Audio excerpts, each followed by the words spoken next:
হাতে মাখা মসুর ডাল দিয়ে পরোটা, রুটি বা গরম ভাত যে কোনো জিনিসই চেটেপুটে খেয়ে নেবে। নমস্কার, আমি রত্না। আজকের রেসিপিতে আপনাদের সবাইকে স্বাগত জানিয়ে শুরু করছি। প্রথমেই আমি 1 কাপ মসুর ডাল নিয়ে নিচ্ছি। মসুর ডালটা ভালো করে 2-3 বার জল পাল্টে পাল্টে পরিষ্কার করে ধুয়ে নিলাম। ধুয়ে একটা পাত্রের মধ্যে মসুর ডালগুলো নিয়ে নিয়েছি। তার মধ্যে দিয়ে দিলাম আলু কুচি, পেঁয়াজ কুচি, এখানে পরিমাণ মতন সবকিছু দিয়েছি, টমেটো কুচি, এর মধ্যে দিয়ে দেবো এখন লঙ্কা কুচি। লঙ্কাটা পরিমাণ মতন দিতে হবে, যে যেরকম ঝাল খেতে ভালোবাসে সেই অনুযায়ী দিতে হবে। পরিমাণ মতন দিয়ে দিলাম লবণ। এবার একটু সর্ষের তেল দিয়ে দেবো এর মধ্যে। আর দিয়ে দিলাম পরিমাণ মতন হলুদ, পরিমাণ মতন লঙ্কার গুঁড়ো দিয়ে এবার বেশ একটু মাখিয়ে নিচ্ছি। এগুলো সুন্দর করে হাতে মাখিয়ে নিলাম। এবার কড়াইতে একটু তেল দিয়ে দিলাম। তেল দিয়ে দেখো প্রথমেই আমি 2টো ডিম ভেজে নিচ্ছি। ডিমের ভুজিয়া দেখো প্রায় হয়েই এসছে। এগুলো আমি এখন তুলে নেব।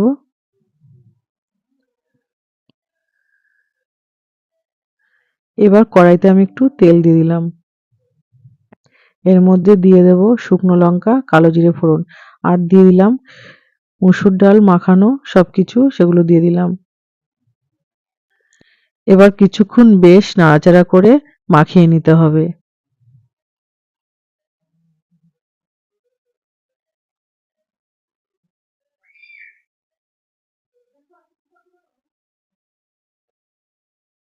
দেখো মাখানো হয়ে এসছে প্রায়।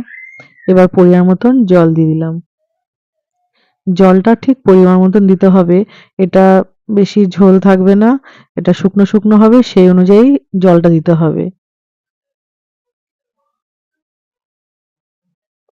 এবার আমি এটা ঢেকে দিচ্ছি। দেখো 10-15 মিনিট পর এসছি, ঝোল পুরো শুকিয়ে এসছে, ডালটা পুরো সেদ্ধ হয়ে গেছে। এখন আমি এর উপরে দিয়ে দেবো গরম মশলা গুঁড়ো। এই গরম মশলার গুঁড়োটা ভালো করে এবার মাখিয়ে নেব কিছুক্ষণ নাড়াচাড়া করে।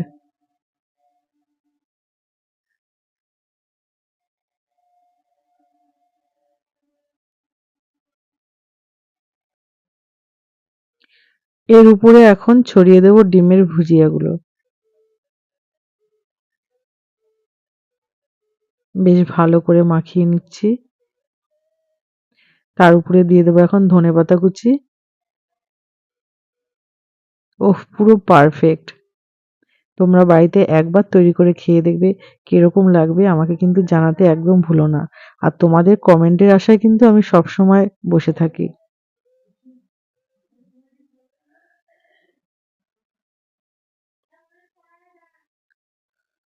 পুরো রেডি হয়ে গেছে।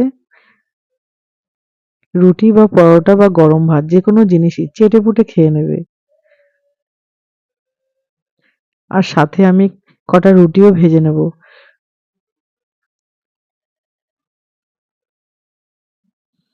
আটা মাখাই ছিল, তার জন্য আজকে কটা রুটিও ভেজে নিচ্ছি।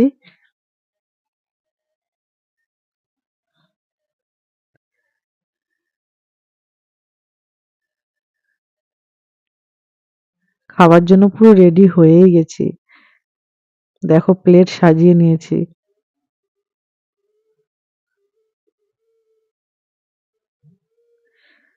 এর সাথে নিয়ে নেব শসা আর কাঁচা পেঁয়াজ।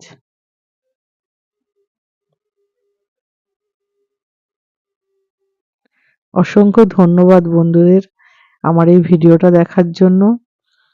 ভালো থেকো, সুস্থ থেকো। টাটা বন্ধুরা, আবার দেখা হবে নেক্সট ভিডিওতে। ওকে, বাই।